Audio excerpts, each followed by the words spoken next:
And so we are live. Are we good to go? It's already 9 o'clock. Yeah, we can start. Okay, just 2 minutes. 2 minutes. 2 minutes. Already have up to 27 participants who have joined. I can see Julius Baraza, I can see James Kiari, I can see Masingari, Ebi Chondo, Karibu Sana, Jacqueline Karimi, Sarah Jumba, Esther Njoroge, Jacqueline Karimi.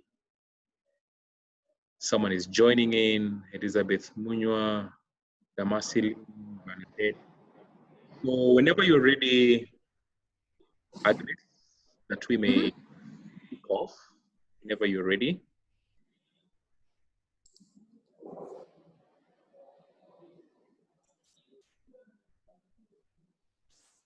Apparently, only the host can live stream. I can see you are the host now. Yeah, I've made myself on the laptop the host so that I now live stream from the laptop.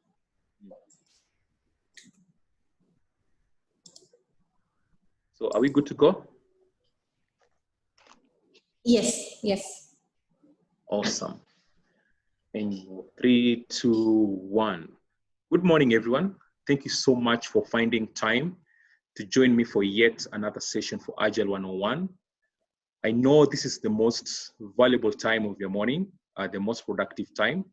And for you to take that 1 hour out of your schedule to be with me, it's a sacrifice, an honor, and I want to say thank you. For those who have been with me from the first session, this is the second video of the 4th series video. It's going to be an awesome ride. For those who are joining us, kindly feel free. I know you don't have the material from the previous session, but if you know that this is your first time, remember this is the second training series, kindly reach out to Agnes. She will be able to share with you the slide deck that we used in the first presentation. Otherwise, I want to let you know that for the sake of your time, it's going to be very, very valuable. Once more, welcome on board. And as your presenter for the day, it's I, Job Otieno Otianga, the digital coach, the Agile coach at APA Insurance, to be specific, the digital factory. I'm at Apollo Center, 2nd floor. Should you ever find yourself in the building, kindly feel free, pass by. Let us have some discourse. And once more, I want to just put out a polite reminder to everyone out there who hasn't been able to download the APA Insurance app. Kindly, after this presentation, proceed to the Play Store and download for yourself the app, install it, register, sign in, try out the features, give us your feedback, let us know what you think. But above all, please give us a shout out to your friends, to your family members, that we may be able to gain traction. But before I get into the presentation, allow me to just spell out a couple of house rules. Number 1, kindly make sure that your mic is muted. 2, when you come to the Q&A session, please use the chat feature to type in your questions.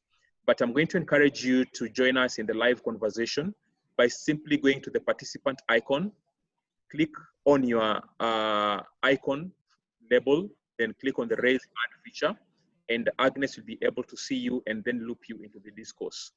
The other bit is that we're going to have the first 20 minutes on the slide deck presentation. Then the remainder of the time, you're going to use it for Q&A. Once more, karibu. As is my culture, I always kick off my presentation by trying to quote or to share or to leverage some wisdom that I glean out of this life. I can see someone has already raised their hand. Maybe you can reach out to Agnes. I hope I am clear and audible to you, fellow colleagues. If I'm not audible enough, please let us know. Agnes will be able to let me know that either my connection is not good enough. I don't know if that is the case with the participant who has just raised their hand, but you can just let Agnes know on the chat feature what might be the issue. back to my presentation. As I was saying, I always like to glean out of life some wisdom that I come across once in a while to just prop me through this journey. And today I want to share with you some snippets from one of the greatest icons to have ever walked this earth. His name is Dalai Lama. He is the spiritual leader of the Dalai Lama people of the Tibet. And he says, love and compassion are necessities, not luxuries. Without them, humanity cannot survive. Love and compassion are necessities, not luxuries. Without them, humanity cannot survive. And I want to say this resonates with the such difficult time we live in right now. And I want to encourage you to reach out to a brother, to reach out to a friend, to a neighbor, give them a shoulder to cry on, to lean on, and just encourage them and tell them that everything is going to be all right. Now, what do you stand to gain by being with me in this 1 hour? For the next 30 minutes, in what I'm going to present to you, by the time you walk out of this video training, 3 things I want you to walk out with. Number 1, I want you to be able to understand what the Agile Manifesto is all about. Remember in the previous presentation, I did introduce to you what Agile is, what Agile is not, and today I'm just building on the first presentation.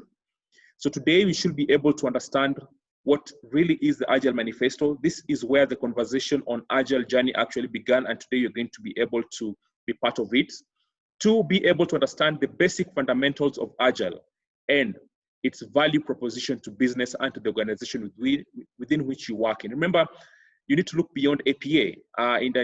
In a case where you're looking outside, where you're going to try and take your skills out there, by the time you get there, you should be able to demonstrate the value of Agile to the organization you're going to go to. And finally, you should be able to understand the kind of mindset that is required to be able to implement Agile within your organization. But before I dig deeper into the presentation, allow me to just do a quick recap from our previous conversation. One of the things I said is that Agile is tech agnostic. Remember, when I say Agile is tech agnostic, I mean that digital implementation is not necessarily tied to Agile.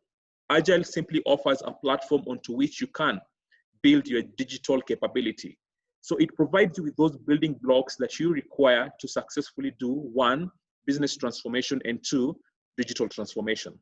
And I said that Agile is a cultural and a mindset change, okay? It's not a methodology, as some people tend to say, but it is basically a cultural and a mindset change, because we're talking about a paradigm shift. We have come to a place where the former things or the former assumptions that we knew them as they were are not working as they should be. So we're coming to a place where we need to have a paradigm shift, and that's what Agile is all about.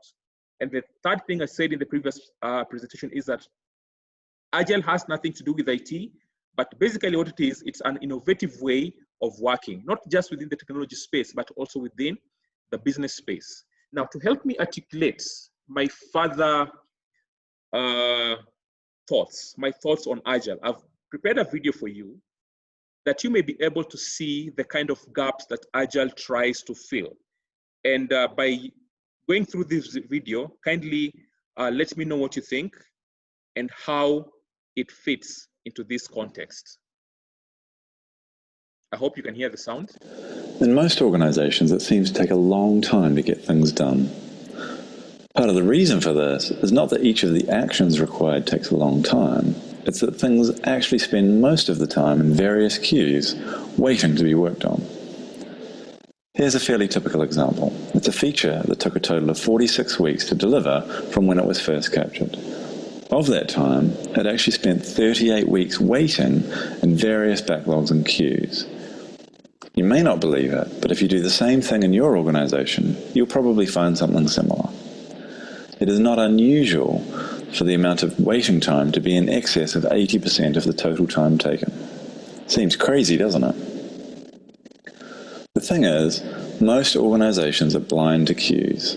We tend to focus more on the efficiency of the parts of the process, not the whole system that is required to deliver value.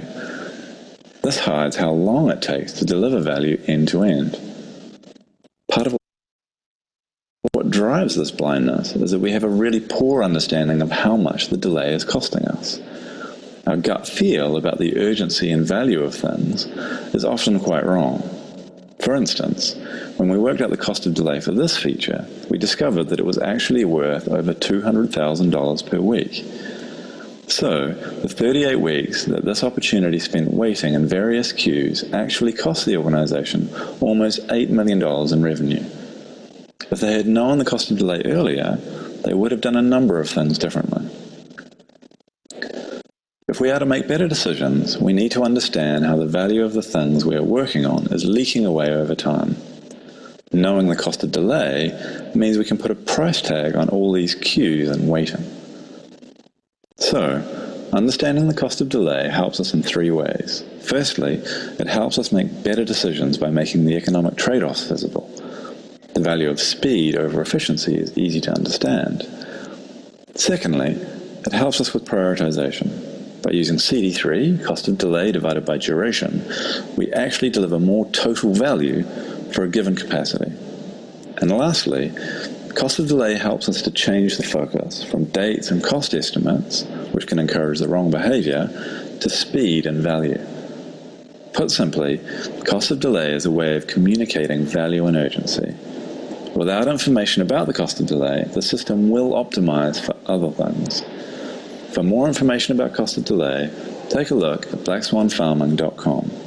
If you want to know how to quantify the cost of delay, come along to the Cost of Delay workshop at Agile 2014. It's on Monday afternoon. In most organizations... All right. So for me, my question to you would be, right now there's a lot of pressure from the top management to be able to demonstrate value to business by each department. Now, one of the things we're being asked to do is, number one, reduce our operational costs and also to maximize on the revenue. Now, sometimes you tend to focus so much on the top and the bottom line, but one of the things you never really look at is the costs that is accumulated when a particular request, either by a customer or by an individual internally, gets accumulated, or when it's stuck at someone's desk. For example, how many times have you had to make phone calls, send emails that you may be unblocked in particular areas? How many times have you found yourself experiencing downtime that has nothing to do with you, costing you your productivity, not being able to deliver on what you are mandated to do, yet the person of consequence doesn't actually bear the cost? What if from today we had a way of actually mapping out the cost of delay to different cost centers? For example, if you're in claims and maybe finance is, let's say, the impediment here, what if you mapped that delay to finance and then be able to recover that particular cost? Now, by doing so, we will be driving one key concept: efficiency. Because if we are able to understand how much delays are costing the business, be it at the HR level, be it at the IT level, be it at the finance level, be it at the operational level, if we are able to pick and put our fingers to these individual delays, then put cost to it and be able to recover or recoup that money out of that cost center and apply it to our own area of working, and be able to demonstrate this is the value that we also actually harvested out of this entire process, then believe me, within no time, our processes will be optimized. But I want to leave that particular thought process to you. Let me know what you think by the end of this presentation on what we can do, what you can do that we may be able to optimize our business. Now, let's look at where the conversation actually began. In my previous slide, presentation to you, I demonstrated to you a pathway from when Agile was born to when Agile has actually been scaled across the organization. But today, as can be seen by this chart, now, the whole discourse on Agile began in 2001 when a few people converged in an area to discuss some of the pitfalls they experienced in the software development space and how that was impeding the entire value delivery to the customer. And they said that they have identified a few hiccups here and there, and they have also identified ways in which they can improve working. Now, it is in that convention when Agile was actually born, by documenting a couple of thought processes, which we tend to call the manifestos. Now, what did the manifesto say? The manifesto basically said that we are uncovering better ways of developing software by doing it ourselves and helping others do it also. Now, through these, we have come to value certain things, which I'm going to demonstrate to you in the next slide. Now, look at this slide once more. So we say that in 2001, the Agile Manifesto was born as a result of a few people coming together to just have a recollection on what it is to deliver value to the customer in terms of a working software. Now, is the current process actually working? Now, my question to you would be that I'm going to pose to you today. Within your own organization, within your own department, is the process currently working for you, or are you working for the process? Note that there are two different things. Does the process own you, or do you own the process? Okay? Do we put more value to the results, or do we put more value to the process? Have you ever had this analogy that, I mean, I tried the best I could, something went bad, yes, but I followed the process. I don't know why it came out the way it came out, but I did follow the process as it was laid down. So that is the challenge that Agile is trying to tackle today. And having looked at its benefits within the technology space between 2001 and 2015, okay, it was scaled out to other departments within the business units so that we may be able to realize the benefits that come with Agile, okay? So by applying the core Agile principles beyond the technology space into, let's say, product development, into, let's say, customer acquisition and retention, then you can also be able to reap the same benefits back into your own departments. I hope I'm still being audible and clear to you. Now, which are these values? Now, these values are basically 4 values, and here is what they say. So remember I said that the Agile Manifesto says, it's a statement, and it says that, it basically says that we are uncovering better ways of developing software by doing it ourselves and helping others do it. And through this, we have come to value certain principles, certain things. And what are these things? Number one, we have come to value individuals and interactions over processes and tools. Now, we are not saying that do not follow the processes and tools that are in place, but we're saying put more weight into individual and interaction. When you start talking more to your colleagues, when you start talking more to the departments that you depend on to ensure fulfillment of value, then you start to gain traction.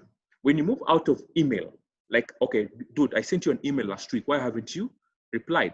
Why don't you just, take a walk, go to this person's desk and tell them, hey, guy, I'm giving you a heads up. I need this and this and this and that. Can you please provide it for me in the next 30 minutes? I know you're swamped up with so much to do, but I'd love if you could give this a priority.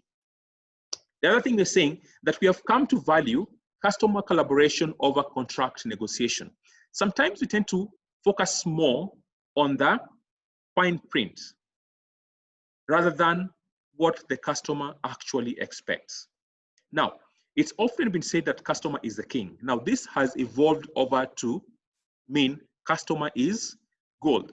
Now, we are in an era where customers are highly irritable. Something small can easily cause them to change their mind, okay? A small delay in, let's say, for example, paying out a claim can change their mind about your brand, about who you are.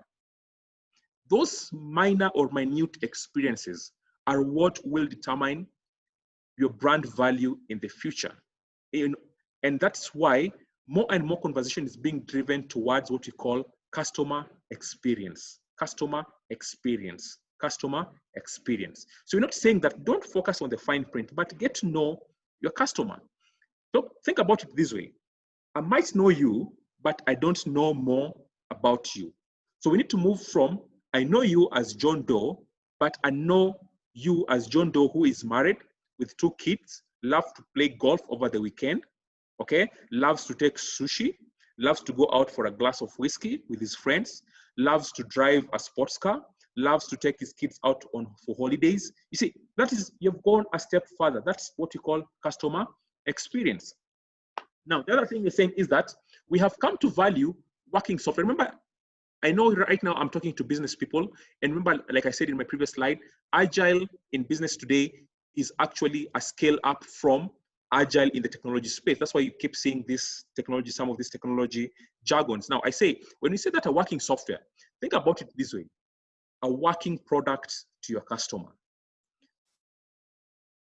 If you are doing an underwriting right now, is your customer actually happy? Have you ever followed up with their customer from the day they signed on the dotted line to the day they were actually paid out a claim? Even before they were paid out a claim, even if they've never raised a claim, have you ever followed up with your customer to find out, are they happy with the product that you sold them? Could they want to upscale? Can they want to take in more diverse products? So then again, then we go back to management and tell them, okay, hey, you dudes, this product that I'm selling right now was envisaged in the year 1990. We are in the year 2020. Whatever product I am selling right now did very well in 1990, but now we are in 2020, it might not make sense. That's what we're talking about. Are you delivering actual value that satisfies or wows the customer? And lastly, we are saying, as an agilist, you should be able to respond to change over following a plan.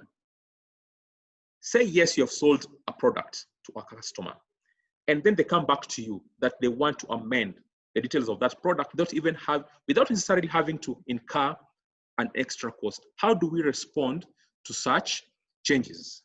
Now, I have come to summarize this.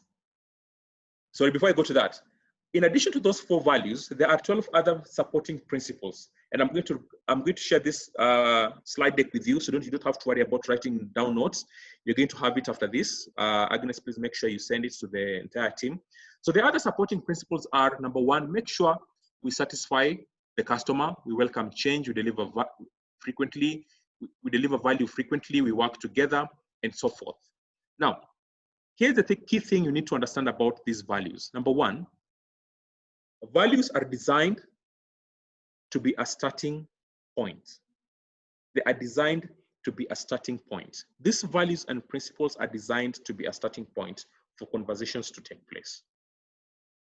And also, I've come to summarize these 4 values and 12 principles in this manner with the word force, F-O-R-C-C. F being for focus, O being for openness, R being for respect, C being for commitment, and C being for communication. So if you're going to scale Agile within your department or organization, it is important that you familiarize yourself with these core principles and values. They will help you whenever you reach an impasse. Then you refer to them and say, okay, how did they do it? Okay, how did the Chinese do it? How did the Israelites do it? So it's like that kind of a go-to document that assists you in your thought process when you seem to be stuck or seem to be arguing over particular points. Next, on to my next slide. Now, there are 4 video series that I've prepared.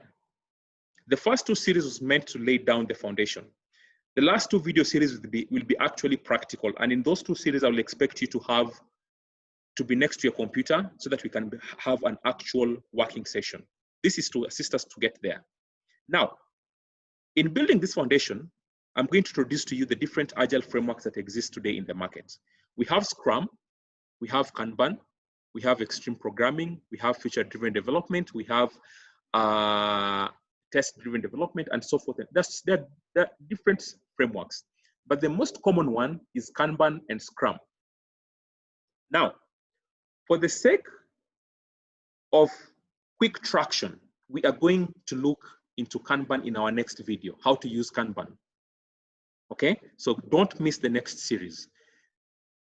Don't worry about the other frameworks and mastering the other frameworks. It comes the time. Remember, I don't expect you to walk out of this workshop as an Agile expert. This is just the beginning of the conversation. Okay, so out of the different frameworks that exist today, here in the factory, we tend to use Scrum and Kanban.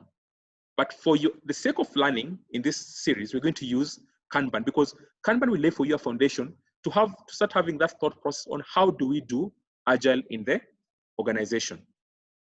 Now, when did the rain start beating us?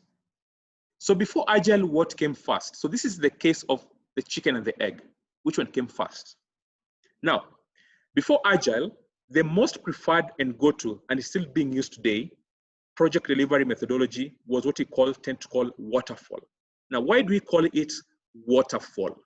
Now, if you can see my diagram, it mimics a waterfall kind of thing. So basically, it is waterfall because it entailed mapping out a project, let's say CRM implementation.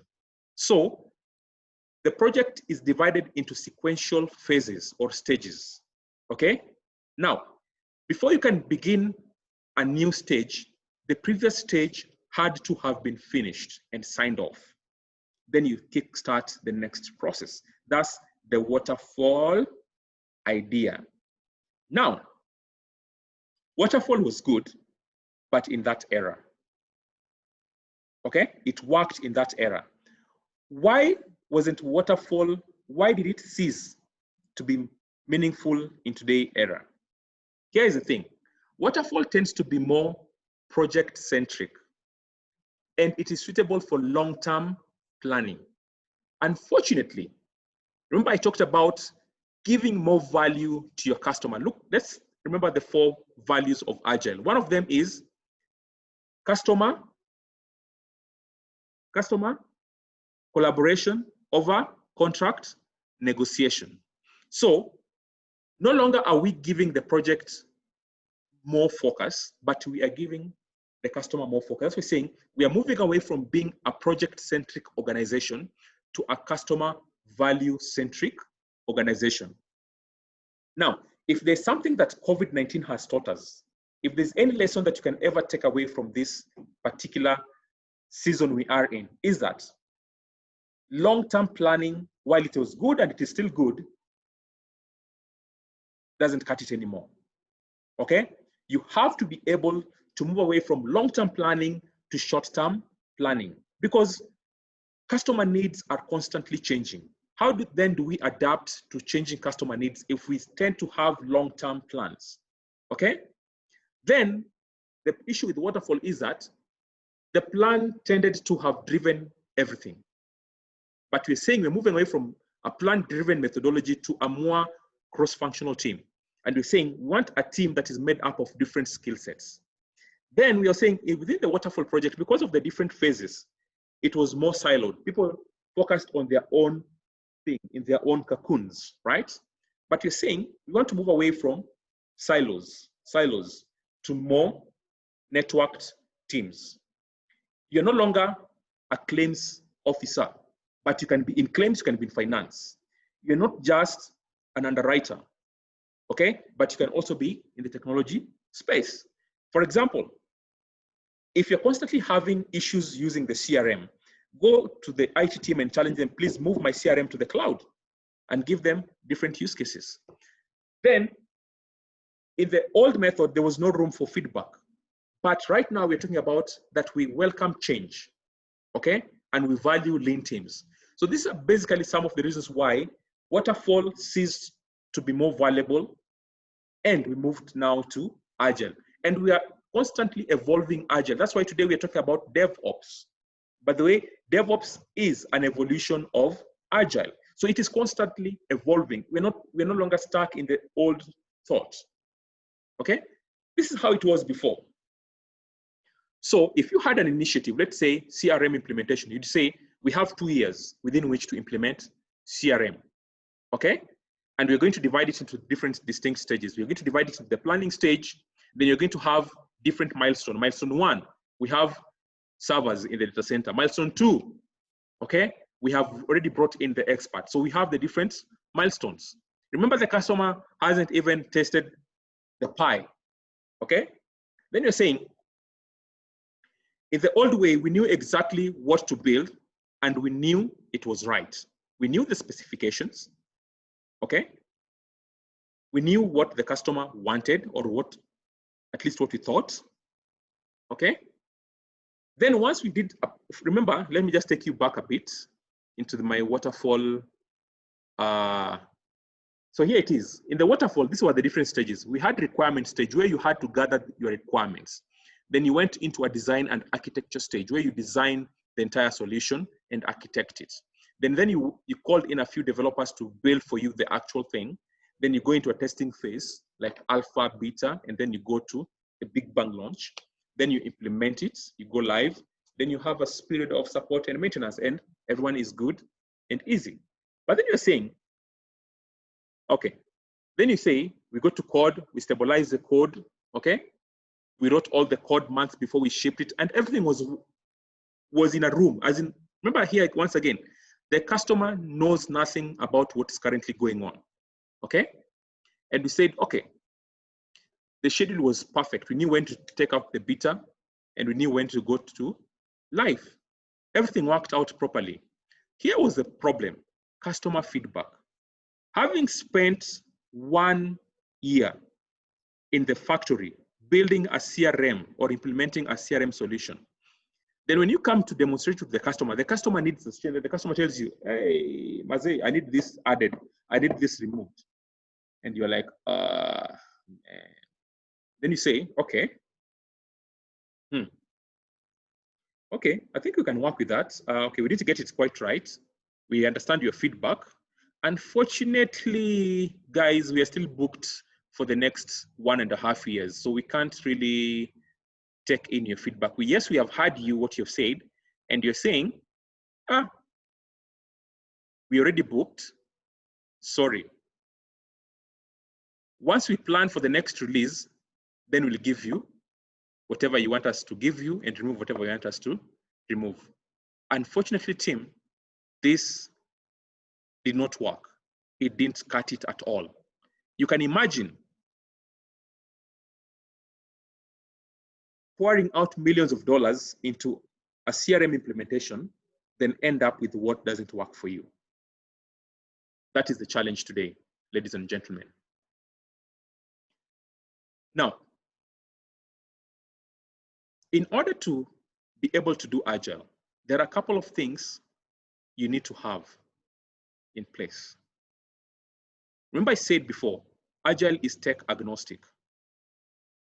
It has nothing to do with tech implementation, but it's basically a cultural and a mindset change. So what are we saying? What are those cultural beliefs, values, and assumptions that you need to have, learn, embrace in order to thrive in Agile? Okay? Now we are seeing that in order to thrive in Agile, we're going to look at it in 3 different distinct stages, in terms of structure, in terms of processes, and in terms of people. Now, in terms of structure, we're going to, here's where now we talk about the team composition. This is where you build your team. And it's where you either make it or break it in the team composition.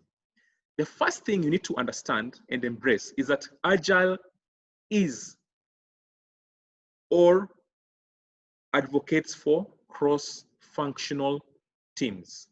Now, what this means is that we recognize that in the old days, we built out capabilities around individuals, which in the end brought out the issues of siloed teams. But we're saying now, within our teams, we want to have different skill sets. In my team, I want to have an ops guy, I want to have an underwriter, I want to have a finance guy, and I want to have a claims guy. Okay? That's what we mean by having a cross-functional team. You have different skill sets.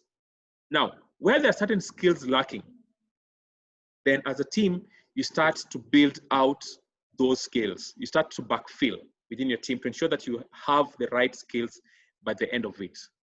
Now, the other thing is that the team size matters a lot, okay? Now, the best way to determine whether your team is lean or not is by using the concept of a pizza. Say you've bought a pizza, a large or medium.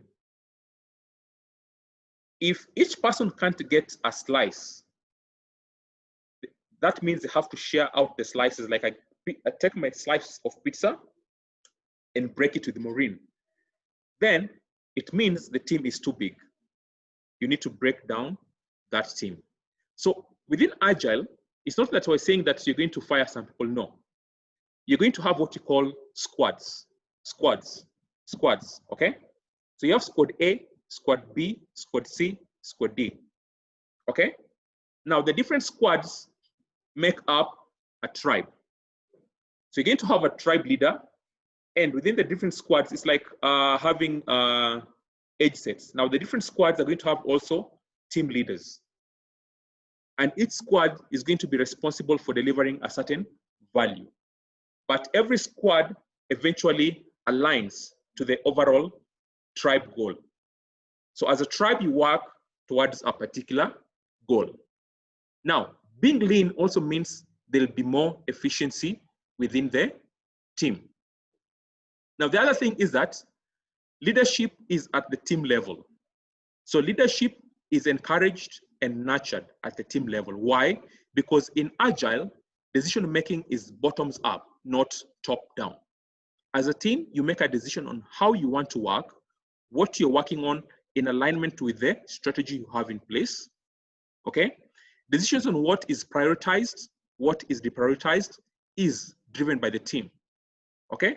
So as a team, you are collectively responsible for your delivery. And there is no single hero within the team. If the team makes it, you are all heroes. If the team fails in a way, there's no single individual to blame, all right? Then finally, team members are supposed to be collocated in one area, but COVID-19 has challenged this. And that's why we are coming up with the concept of distributed teams, remote working.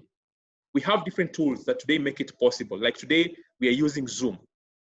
So we no longer have to emphasize on co-location, but you can also have the concept of distributed teams. But then again, with the distributed teams, with the distributed team model comes in certain principles that have to be in place, like trust, communication, okay? Now, the other bits that you have to build is in the processes. Now, like I said, you're not going to walk out of this workshop an Agile expert, but it takes time. When you begin the journey, regardless of which framework you choose, be it Kanban, be it Scrum, you won't be 100% successful on the first try. You'll have hiccups along the way. But in Agile, we have the concept of continuous improvement. Continuous improvement means that you incrementally improve on what you are working on, incremental. That's what we refer to as incremental delivery. So, and you'll often come around terms like iteration. You do something, you repeat it again. You do something, you repeat it again, okay? Now, the other thing in terms of process is that you're going to get rid of those bureaucratic processes, okay? And instead of having a bureaucratic process, you're saying you're going to come up with a method in which you try and demonstrate value in the shortest time possible, either 1 to 2 weeks, okay?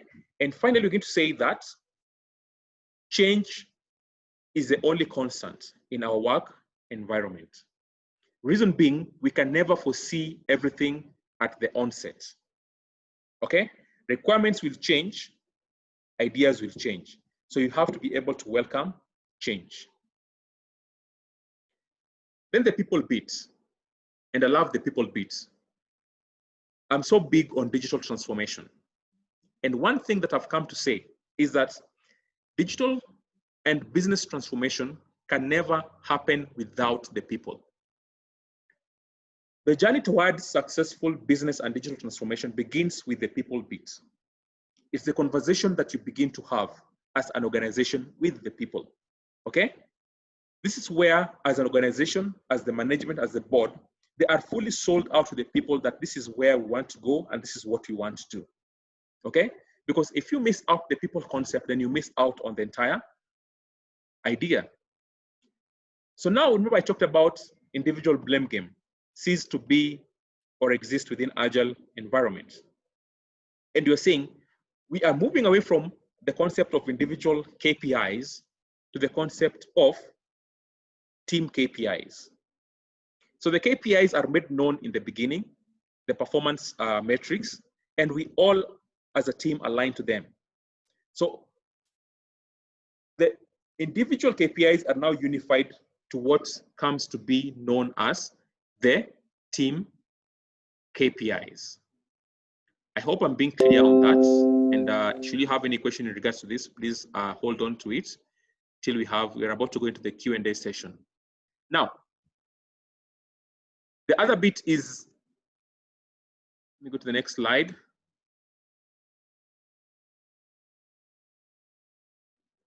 This is the mother load. This is the biggest of it, the mother of all mothers. For you to successfully scale Agile in your department, in your organization, you have to create a room for psychological safety. This is the foundation of Agile values and principles, psychological safety. Now, what does it mean to be psychologically safe? It means that I, as Jane Muturi, am included, I'm engaged, and I'm encouraged. I, as James Nyongesa, will not be punished or humiliated for speaking up ideas, for questioning, critiquing, airing out my concerns, and for making mistakes. Mistakes are not mistakes if you learn from them. And we say, to be psychologically safe, it means that there is room for moderate risk taking, for speaking your mind, for allowing for creativity and sticking out your neck without the fear of having it cut off. Now, I know some of you are expecting for us to go into the sticky note, the whiteboard, but that is the next video.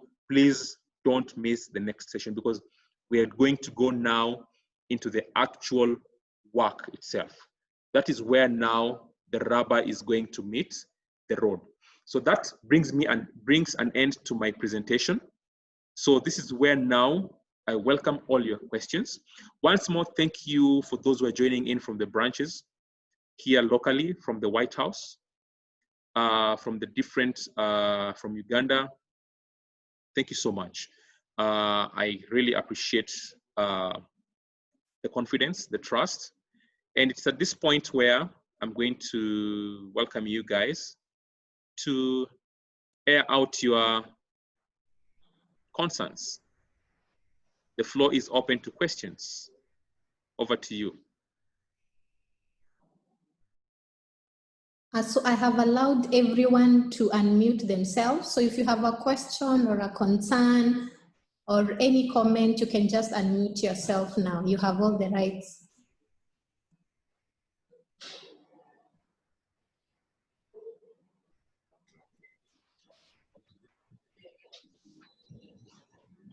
Guys are so silent. Let's see do you have any hand raised up? I can't see any so far. Hi, Job. Hi, who am I speaking to? This is Shilpa from Kisumu. Hi, Shilpa. I think we're all quiet because, okay, at least for me, this is a very new concept and it's still sinking in. Maybe once we see the live examples next week, then we will be more hands-on with it. Okay. But to us old school guys, you know, this is something very different. So my question was, is this a software which we will need, or we can just use it like Agile? Is it a software which the company will have to invest in? No, no. So the beauty about Agile is that, first of all, I'll take you back a little bit. If you're going to be looking at being successful at Agile, first of all, look at it as a change in the way you work, okay? So it basically challenges the way you currently work and tries to bring in the concept of a new way, a new innovative way of working.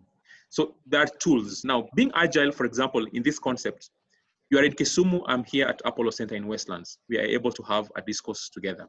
That is being Agile. So we are saying we are not being restricted by space and distance and time. That is being Agile. So it means that business can run wherever you are, wherever I am, wherever the customer is. You don't have to be in your office to be able to run business. That is the concept of Agile. So the tools that enables you to do so are available online and for free. And the good thing is that the tools you're going to use to build this idea are readily available, and we won't have to rely on Keval to make purchases, but you can start with things you can easily use and understand and build on them. But above all, I want you to look at it as a concept, an innovative way of working, an innovative way of bringing to the surface but so remember, the biggest challenge that most people have is that sometimes there's this idea of sijuangi unafanyanga nini. I don't know if you've ever had someone asking, I don't know unafanyanga nini, or in your past. But we bring to the forefront what you're working on.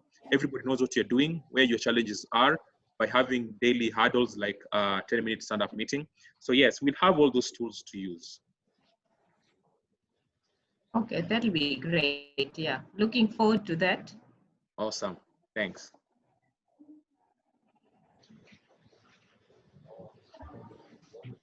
Guys, I'm here waiting for you. Joe. Hi. Hi, Joe. How are you, Shem? I'm fine, thank you. Karibu sana. Okay, thank you for this. It's very interesting, this Agile thing, and I believe we can take us places if we are all able to understand it, and able to see how we can improve our areas. Maybe next time we need to be very specific. For example, if you're talking about, for example, working claims, how can our team apply that Agile process to do much better? Now, okay, my question was, there's something you said about long-term and short-term. I'm just trying to relate during our Peseta retreat. We use Amazon as a case study. And one of the first thing, one of the Amazon philosophy is thinking long-term. And we have seen what it has done even during this COVID season. That the Amazon is one of the only company, one of the companies which have been overwhelmed by orders. So they have had to hire more people than the other industry players who had to reduce workforce because they were not prepared. So I wanted to understand, maybe from your perspective, when you say that we need now to start thinking short term, what actually did you mean? And then when we were talking about structure, process, and people, I needed to understand what structure is in a layman language. So those are two of my area of concern, my area of which I needed some more clarification. Thank you. Thank you, Shem, for those two questions. They're very deep. So let me talk about short-term and long-term. So let's think about it this way. One, at the organization level, we have the strategy level, then we have the operational level, right? And when you talk about, let me give an example of banking. So let's say our long-term goal or let's use it, of banking.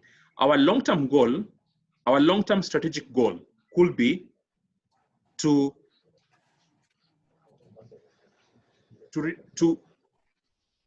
increase to, let's say, 100 million customers, right? That's the long-term goal. Now, for us to bring that to fruition, we need to have short-term deliveries. We need to have areas or points where we have proofs of concepts. Because the problem with working on something long-term, because if you might have a very good strategy, then you go and lock yourself in a room, and customers don't know what you are doing. Yes, you're working on a very good idea. It takes you, let's say, 2 years to finish it. By the time you come back to the market, certain things have changed. And the assumptions that you worked with at the beginning have actually been challenged, and they no longer make sense. For example, today in the insurance industry, there's the concept of digital certificates. I don't have to come to the branch or to the office to pick up my digital certificates. It can be delivered to me, okay? Now, as we are building the app, when we kicked off, we didn't have that idea of doing a digital certificate delivery, but that is the reality. So it means that I have to be able to provide room for that change. Now, short-term delivery basically means is that as I'm working towards my long-term strategic goal, I have particular points, let's say within every 6 months, within which I take my concept out to the market. And in Agile, we call it the minimum viable product, whereby I don't have the full product, but I have at least 20% of the feature, of which maybe 80% of the people in the market use. I take it out to them, they try it out, and they give me back their feedback, and I build up on it. Now, I'm not saying long-term planning is wrong. Long-term planning still exists and is good. But do not wait too long in the boardroom, in the factory, planning and building out a product, only to come out when it's finally done, only to find that the market has shifted. And you're left with a product that cannot be sold and cannot gain traction in the market. Now, in terms of structure, this is what I mean.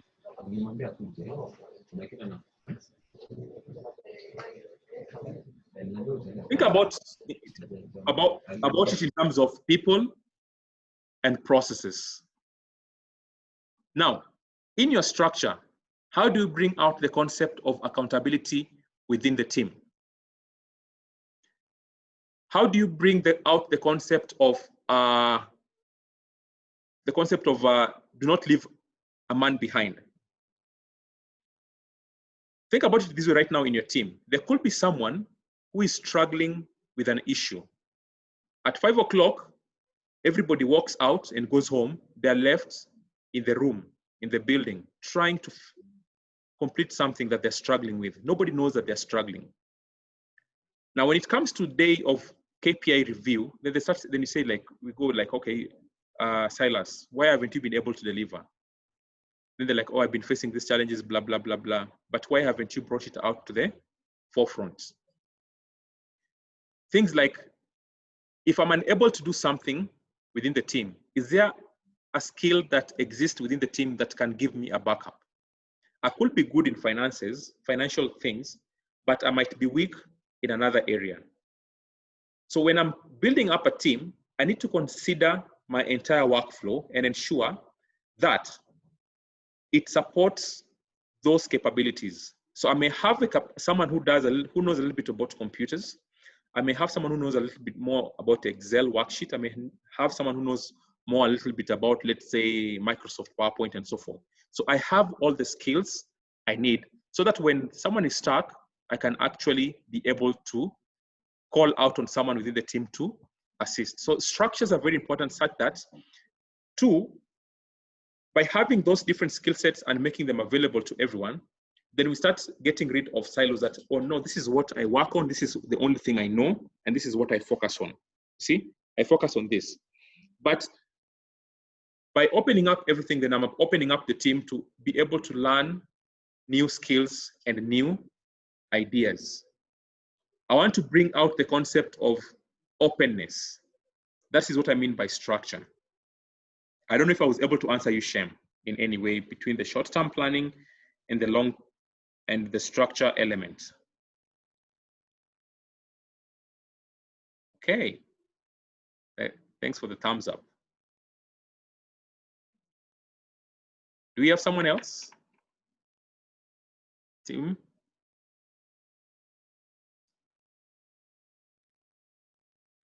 Hi, guys. Are you there? So quiet.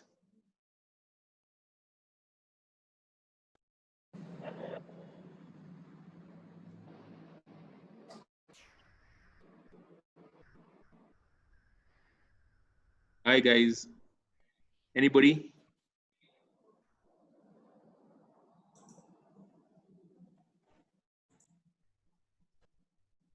I think we are alone here.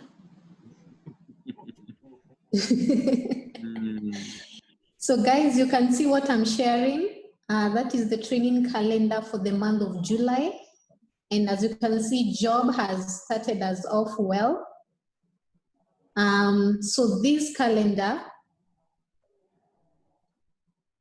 is not rigid. We will be changing depending on how things are changing. But basically, this is just to give us direction for the month. So we will have marine for underwriters, reinsurance for underwriters, burglary, bonds. So this month we might focus more on the underwriting process, the insurance side.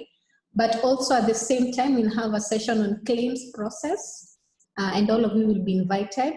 We'll have Grace Nganga who will be guiding us on how to leverage on our social media presence for both professional and career progress. We'll have customer service by Judith Bogonko, and we might also have a health talk, which has not been confirmed. We might have a session on assets, and we might have an update from our medical team on our medical cover. So guys, this is just an overview of how the month will look like.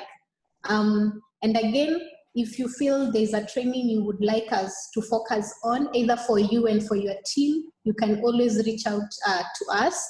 So during this pandemic, we are leveraging on our internal resources. And so if you also feel you can be a trainer in any area of experience you have, feel free to approach me. We need as many people as it is possible. So I think that's it from me, Job. I can see Brenda is saying we are around. So Brenda is around. But I believe it has been a great session. Personally, for me, Agile was totally new.